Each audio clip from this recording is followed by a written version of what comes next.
Nailed it. Outro Power Out Twiggz reporting live from the shed, and another edition of Shed Talk. Talking Shed. Got a cherry on that bitch. Smokin Shed live from the shed. Oh, serious after dinner mint. Had some nice Varsies, raviolis. And of course my homemade sauce, but I don't know, you're white trash, you probably just dump fucking tomato sauce out of a can and call it fucking sauce.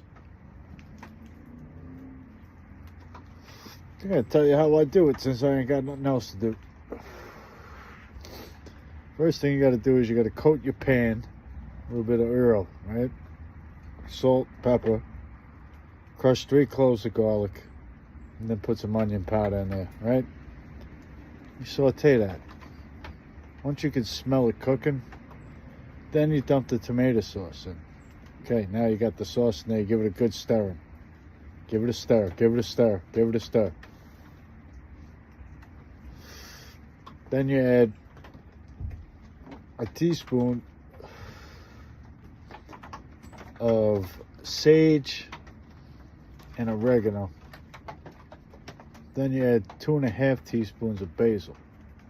Right? Got that there. Boom. Then you take the tomato puree and you pour it on top. Right? Now you're pouring. Right? You're pouring it in there. Now you stir. Right? You got the puree in there. You got the basil, the oregano, the sage. You got the sauce. You got the garlic. Oil, salt, pepper, and onion powder. All mix around. Now, here comes the last part. The last ingredients are crucial because this will make the taste of the goodies. Got to put a little bit of red pepper in there, the crushed red pepper flakes. Put some of that in there. And you put a little bit Parmesan cheese in there. A little bit. Then you put a couple tablespoons, a big spoon, a couple tablespoons of sugar. But we try to use the, not the white sugar, like the raw sugar in the raw. So it's got a nicer taste. Then you got to put in 4 bay leaves. Then you stir. Then you stir. Then you stir. That motherfucker simmer for about an hour and a half. Now you got fucking sauce, Johnny.